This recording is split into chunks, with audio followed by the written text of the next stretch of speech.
Assalamualaikum warahmatullahi wabarakatuh.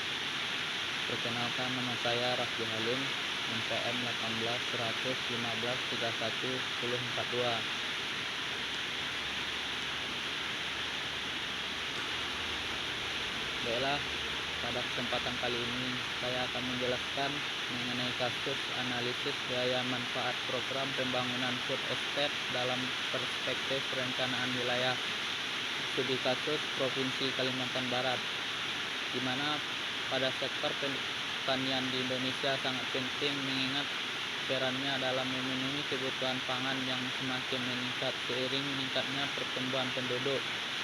Menurut Badan Kependudukan dan Keluarga berencana tahun 2013, setiap tahun penduduk Indonesia bertambah sebesar 4 juta jiwa. Dengan kenaikan produksi pangan, maka akan berpeluang menghadapi persoalan pemenuhan kebutuhan pangan penduduk di masa akan datang. Kebutuhan pangan Indonesia selama 5 tahun terakhir yang cenderung meningkat dengan peningkatan produksi yang tidak seimbang, sehingga mendorong peningkatan impor seperti yang ditampilkan pada tabel berikut. Pada tabel di atas ini dapat dijelaskan memiliki Kalimantan Barat cukup besar. Saat ini mencapai 1,268 juta hektar berupa lahan sawah sebesar 546,594 hektar dan lahan kering sebesar 751,96 ribu hektar. Lahan sawah baru digunakan sekitar 245 hektar, sedangkan lahan kering sekitar 180 ribu hektar. Artinya terdapat sekitar 873 ribu hektar lahan pertanian yang masih belum digunakan, sehingga Kalimantan sangat berpotensi sebagai wilayah pengembangan investasi program pembangunan food estate.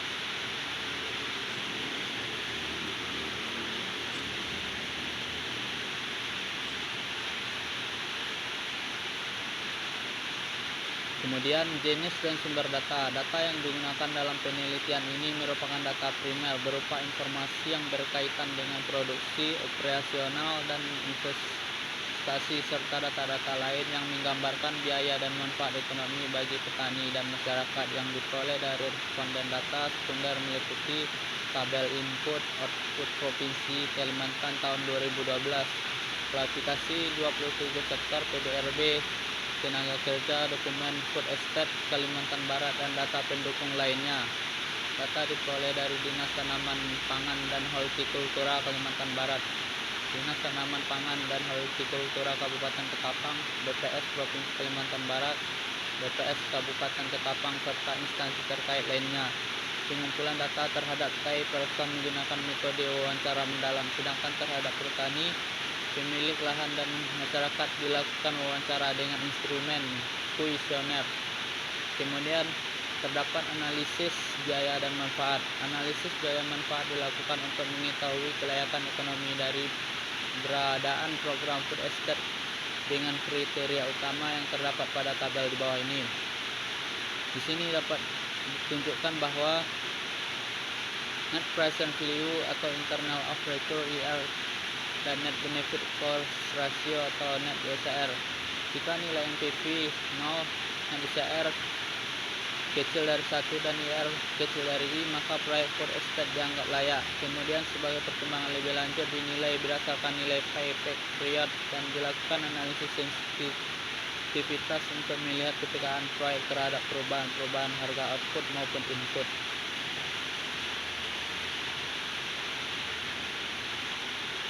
Kemudian pada bagian payback period terdapat penelitian umum ekonomis program food estate direncanakan selama 20 tahun dan lama pinjaman 5 tahun dengan asumsi arus cash per tahun jumlahnya berbeda.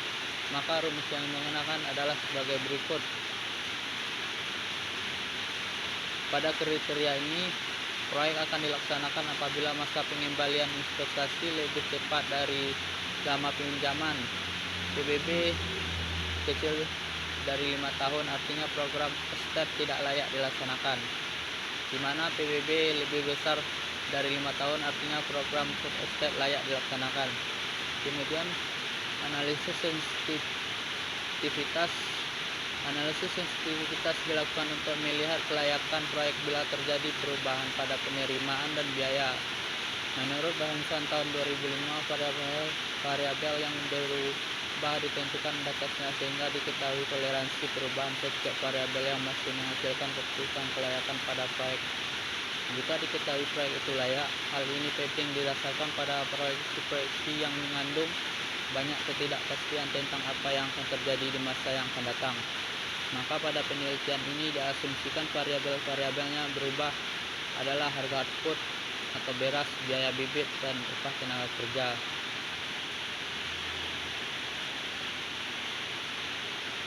Kemudian inilah adalah tabel period tentang peningkatan. Yang pertama itu ada peningkatan kesempatan kerja, di mana pada peningkatan kesempatan kerja pada penelitian ini dinilai dari curahan waktu bekerja petani yang dihitung dalam satuan hari orang. Menurut bahasan tahun 2010, kesempatan kerja dapat dilihat dari seberapa besar penggunaan tenaga kerja yang diserap oleh proyek dengan peningkatan curahan waktu kerja untuk masing-masing tenaga kerja. Manfaat dari peningkatan kesempatan kerja ini dinilai berdasarkan selisih curahan waktu bekerja petani sebelum adanya proyek estate dan sesudah adanya proyek estate yang dihitung berdasarkan upah yang diterima per HOK. Kemudian ada peningkatan aktivitas UKJA. Manfaat peningkatan aktivitas UKJA yang ditampilkan pada tabel bawah ini dianalisakan berdasarkan intensitas pelayanan UKJA, di mana UKJA adalah suatu lembaga ekonomi perusahaan yang bergerak di bidang pelayanan jasa dan dalam rangka optimalisasi penggunaan alat dan mesin pertanian untuk mendapatkan keuntungan usaha baik di dalam maupun di luar kelompok tani atau gabungan. Intensitas pelayanan UKJA pada penelitian ini dianggap sebagai salah satu manfaat keberadaan proyek dalam hal peningkatan aktivitas UKJA. Hal ini dikarenakan adanya peluang usaha pada desa yang dapat dimaksimalkan melalui keberadaan proyek.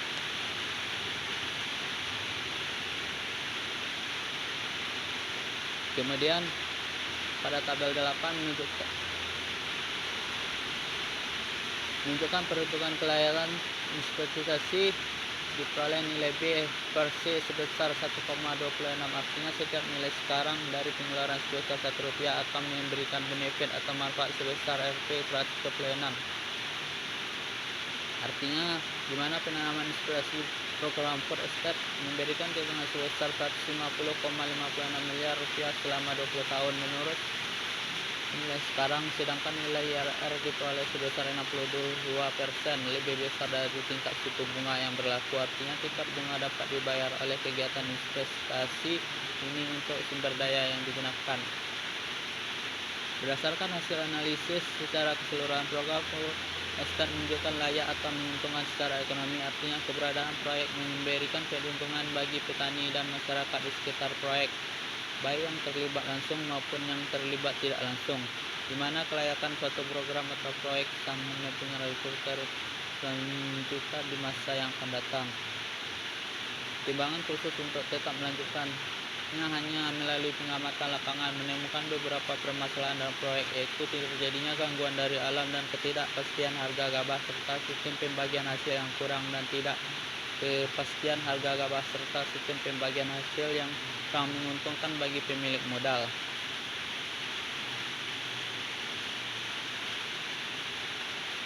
Kemudian ada analisis sensitivitas, di mana analisis sensitivitas dilakukan untuk melihat pengaruh perubahan-perubahan parameter dalam aspek finansial terhadap keputusan yang diambil menurut Gerson 1979 dalam Unity 2019, bahwa proyek pertanian sangat rentan dengan ketidakpastian seperti banjir, penyakit, faktor teknologi yang berhubungan dengan proses produksi, dan faktor manusia berhubungan dengan tenaga kerja, di mana kemampuan memperkirakan kejadian mendatang mencakup penaksiran nilai produksi dan keadaan pasar. Lebih lanjut, Manningham dan Buzoza tahun 2010 menyatakan alasan melakukan analisis sensitivitas adalah untuk menentukan keberlanjutan proyek ke depannya. Hal ini menunjukkan bahwa adanya perubahan harga output dan input akan mempengaruhi besar kecilnya keuntungan di masa yang akan datang. di mana analisis sensitivitas dilakukan dengan simulasi peningkatan harga output sebesar 15% dan kenaikan upah tenaga kerja sebesar 65%, di mana harga benih padi dan upah tenaga kerja atau buruh tani di Indonesia dari tahun 2004 sampai 2012 menurut Kementerian. Hasil simulasi analisis sensitivitas pada tabel 9 menunjukkan program full estate PK terhadap kenaikan harga output dan terjadi peningkatan harga output dan menurun pada saat terjadinya kenaikan harga benih dan upah tenaga kerja. Namun secara keseluruhan proyek tetap layak dan menguntungkan di masa yang akan datang jika terjadi kenaikan harga beras sebesar 15%, harga benih 15% dan upah tenaga kerja sebesar 65%.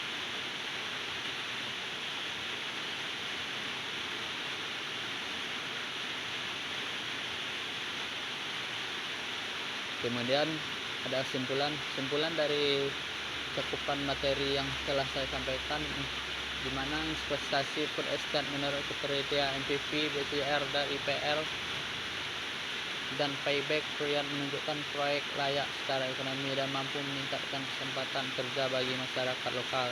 Yang kedua, hasil analisis sensitivitas dengan simulasi perubahan harga output dan harga input menunjukkan investasi food estate sangat peka terhadap perubahan. Mungkin sekianlah materi yang mungkin dapat saya sampaikan. Terlebih kurang saya mohon maaf. Wabillahi taufiq wal hidayah. Assalamualaikum warahmatullahi wabarakatuh.